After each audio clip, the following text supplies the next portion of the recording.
Looks as if one of Warren Buffett's two younger lieutenants at Berkshire Hathaway, NYSE BRK-A, NYSE BRK-B, just made a large deep value investment. Ted Wechsler, who joined Berkshire in 2011, recently disclosed that he had personally bought 1.08 million shares of DILLARD'S, NYSE DDS, the beleaguered department store, good for 5.89% of its outstanding shares.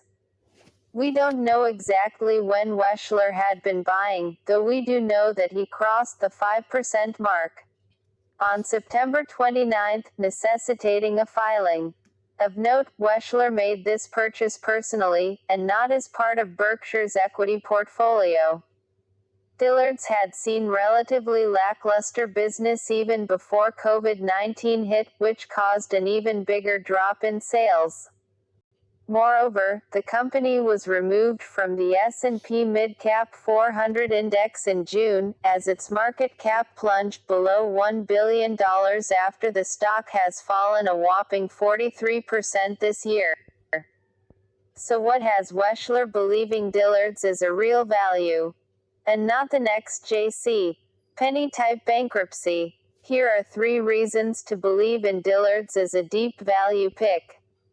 Owning its own real estate.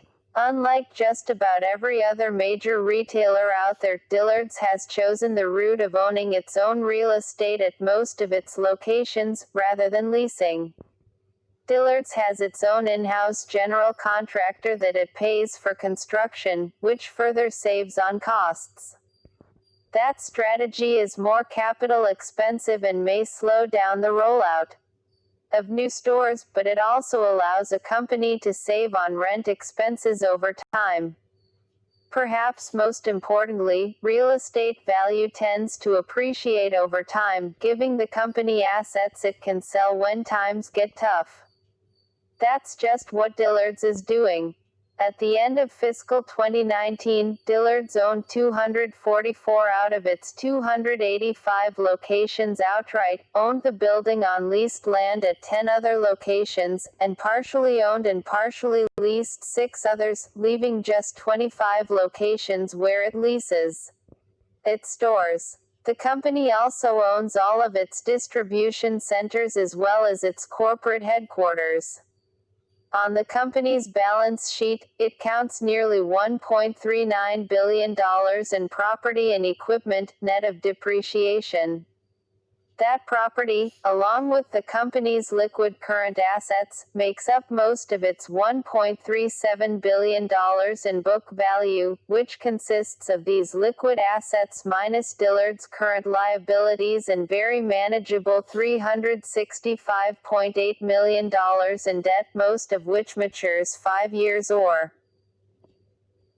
longer from now. Wechsler might be seeing the company's real estate as hidden value for the stock, which currently has a market cap of only $940 million.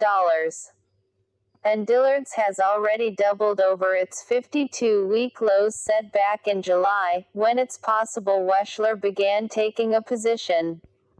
And the real estate story only gets better. But the real estate story gets even better when one considers the value of DILLARD'S real estate as recorded at cost on the balance sheet. Even in these tough times for retail real estate, those assets are likely to be much more valuable than the original cost of building those sites, which go back years or decades. In 2019, DILLARD'S sold 6 of its properties for $30.6 million, good for a gain of $20.3 million over cost.